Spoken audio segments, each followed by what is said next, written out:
least 2 times a month and see each other? We meet in places in the middle, something like that? Peter, what? It's just not enough for me. It's not enough for me either. Really? Then we should do something about that, right? We should change it up.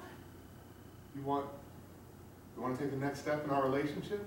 Well, I can't go on like this. I mean, as it is, I don't even feel like I really know you because I only see you. In vacation. Right. Yeah, it's like we're always in vacation mode together. We're not ever real. Right. What do you like when you're cranky in the morning? I only see you. I'm a real pill.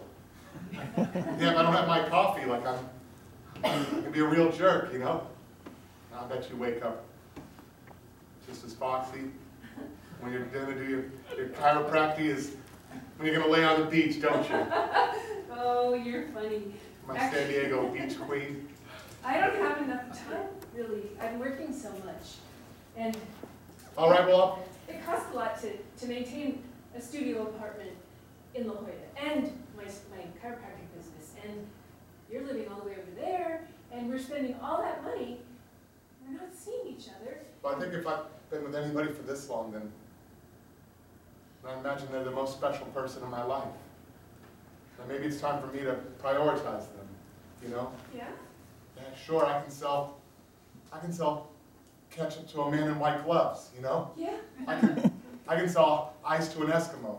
Maybe I can come to San Diego and find something to sling. Really? Yeah. For you, yeah. Would you really do that? Yeah, maybe I would.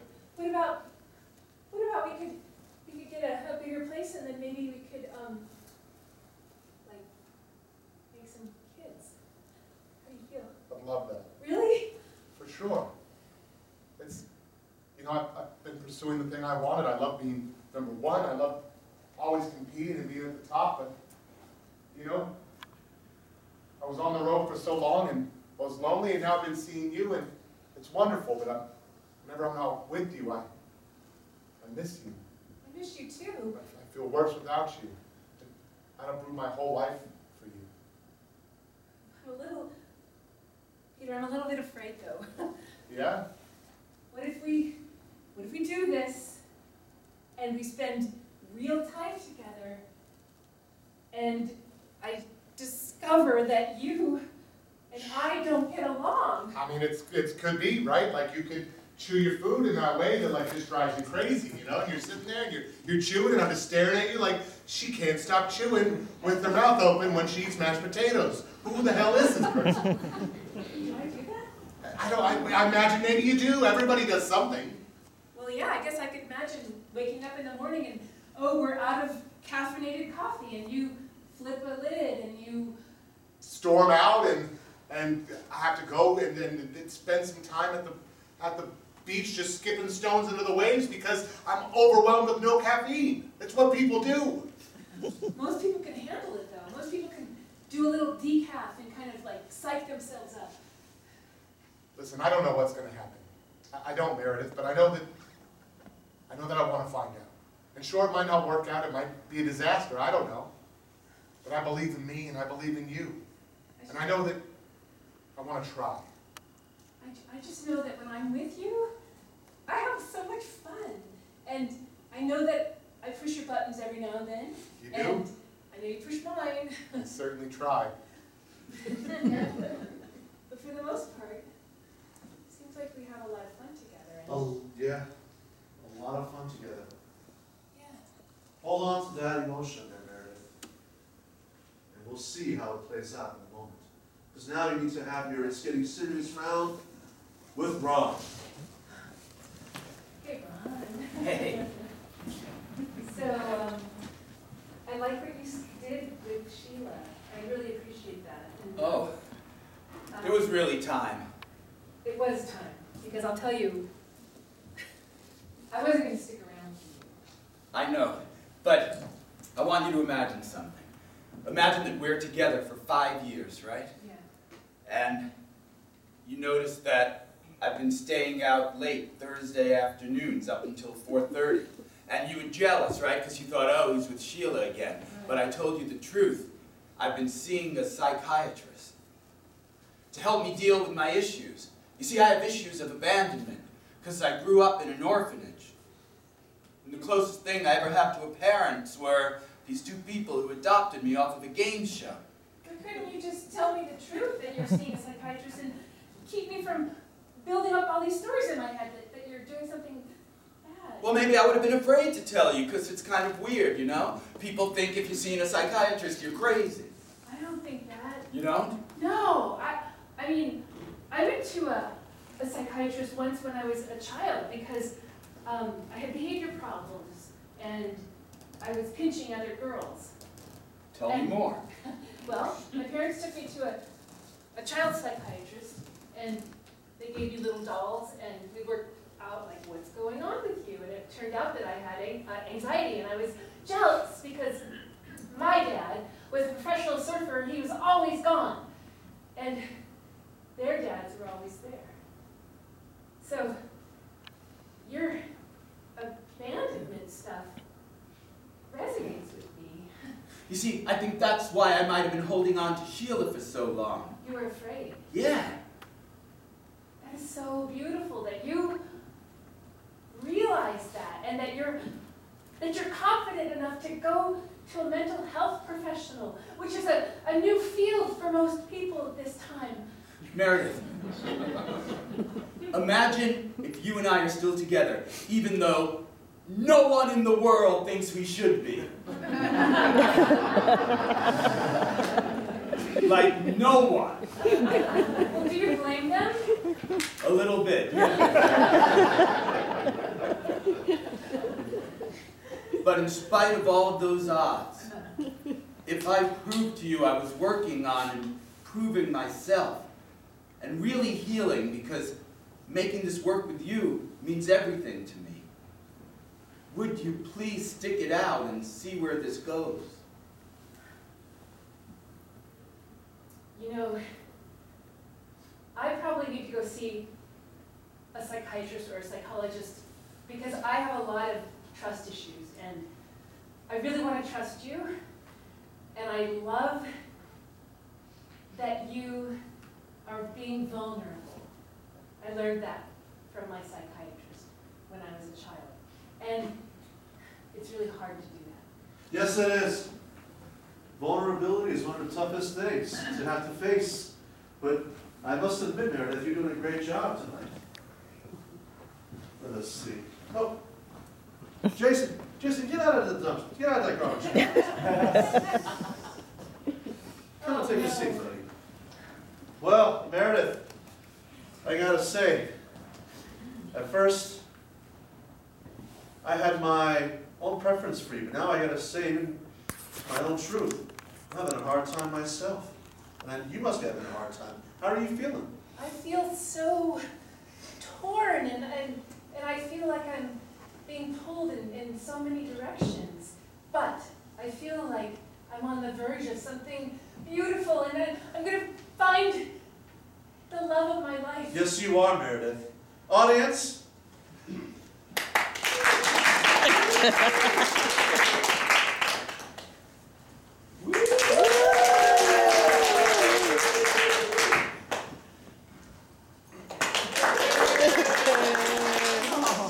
Wow, Meredith. I have to say that kind of evened the playing field with the audience. But again, it's not what anyone else thinks. It's about what you think. So, with that said, now we're at our last chances round, where each of the contestants will make their final plea and case. Meredith, it's up to you to choose who goes first. I'll start with number 3. All I can say, Meredith, is that after years and years of therapy, I feel I would be healthy and well-adjusted and really looking for a mature relationship. Someone that I could get in that car of life and drive down that eternal road of happiness with. And I want that person to be you. Tell me, does that car have a back seat and a jump seat in the back, like a station wagon? Yes, it does. Are there a couple of kids and a collie? Absolutely. And the collie is licking out the window with its tongue hanging out, and the kids are rubbing it on the head, and they're pushing each other, and every once in a while I just yell back, "Shut up!" And then we laugh as if I wasn't really angry. And then you realize that you need to go back and see that doctor again for your anger issues, because you need to like even it out a Because little. I might have run out of pills on that. Well, that was an interesting last chances right there. Yeah. Who will you choose next for your last chances round? Jason. Meredith, I went backstage and, I'm just not used to someone believing in me. And I went back there and I called up my father from Pat's dressing room. And I told him, "Dad, someone believes in me and her name is Meredith. And you never gave that to me growing up, but I have that now." It felt really good. And I want to be there for you. I want to go to these fancy things. Look, I buttoned all the way for you. And I think we have these beautiful dreams, and I really would like to see them come through to fruition. I want to be there for you. I want to be in tuxedos. I want to be eating shrimp cocktails, and goddammit, I want to be doing it in fancy San Diego. Beautiful words, Meredith. I love it. You've really grown so much. It's so good to see. It's beautiful. You helped me, Meredith, and the best I can offer is helping you back. Meredith, trash makes great compost, and a good compost bears new fruit. And now we have Peter. Peter. Meredith, How is it working out with us?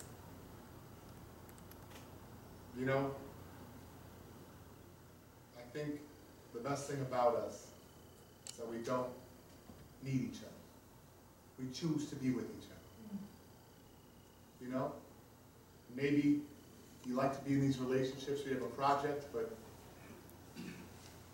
number one in the tri-state area, gosh, my life's pretty good. My problem and your problem is making time for each other, fitting each other into each other's lives. And what I've come to realize is that my life is made better with Meredith.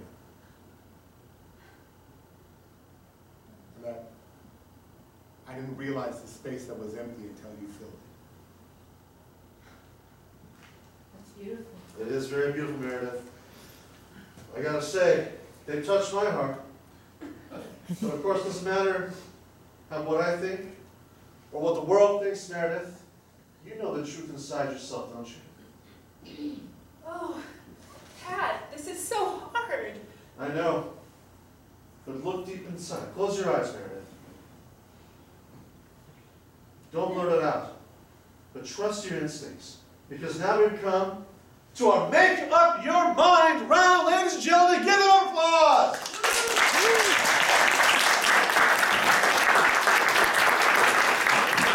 All right, Meredith. This is it. So we're first going to eliminate the two that you did not choose. And who will be the first one to go? Do I stand for this? Yes, you can. Oh, this is so hard. Oh. Give her a hand of support, ladies and gentlemen. You can do this, Meredith. You know. Not wrong. Don't listen to them, Meredith. I love every moment that we spent together and all the fun that we had. And I know that when we're together we're happy, and when we're apart we miss each other, but we're not together enough. We're not on the same page. And it's not enough for me just to go on another cruise with you or have another sweet sentence given to me. And I'm so sorry. Yeah, you will be. Nope. You should be. I would have been good for you, Meredith. And now you're just going to sink back and find another one of those projects that you lose yourself in? Huh? Some man you can hound and try to make better? Well, I'm not that man. I'm already a good man. And I deserve better than you too. I never said you were a bad man. Meredith, why don't you go ahead and unplug that vacuum cleaner from that wall? There you go. All right, Meredith. Who will be our next bachelor, our next contestant that needs to go home tonight? Oh, Ron and Jason. Okay. Jason, I promise to keep supporting you on your vision and helping you finance that piece of property. And if you want to do it in El Cerrito, I'll help you. But I just can't be that person that tries to make you feel better all the time. And I know that you have a lot of growing to do. I'm sorry. You know what, Meredith? I usually go out in the dump and I find trash and I turn it into a sculpture. Maybe I need to look at myself like a piece of trash and turn myself into a sculpture. You are a sculpture. You're beautiful. Thank you. Well, good luck with it all. Thank you. And good luck to you, Jason. Give him Jason a hand. Well done. Now leaves only one. Ron, come on down.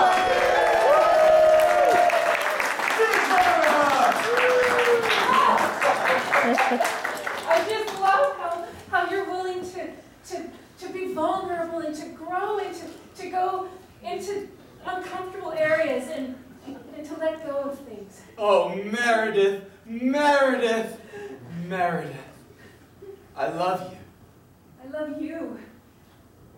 And we love you, ladies and gentlemen. And we're going to send our wonderful new couple to beautiful Turlock, California.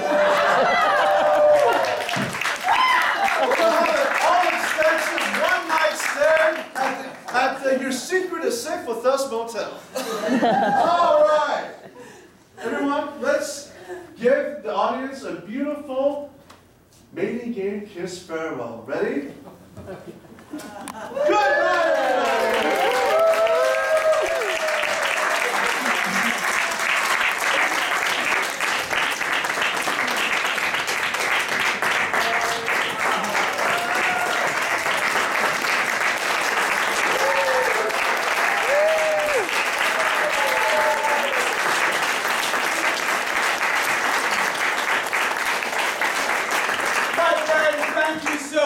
Let me tell you this, our costumes, our original theme music, and our beautiful set were created for you by Nikki Vilas, Arastu Durakshin, and Eileen Tumlin. Give it a round.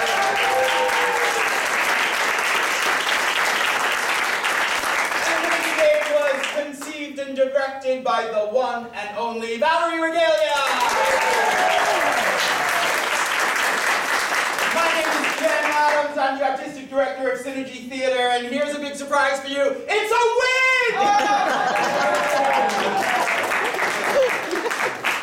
Folks, we are here for the rest of this weekend, tomorrow and Sunday matinee, and then we have all next weekend, Thursday through Sunday. Please come back and see the show again if you had a good time. It's always brand new. It's always improvised based on your suggestions. If you did have fun and you want to tell your friends about us, please do. Your word of mouth is our greatest source of advertising. We have some postcards on the way out. You can grab some and give them out to your friends. We'd appreciate that a lot. Our next show is over the summer, A Roll of the Dice, an entire play where each scene is determined by a roll of the dice to see who's in it and where it takes place. It's a fabulous show. Please grab a postcard on your way out. out for that one as well, and come back and see us again. We are a 501c3 organization. We are highly dependent upon our generous patrons in order to afford all of this amazing stuff. Eileen is very expensive.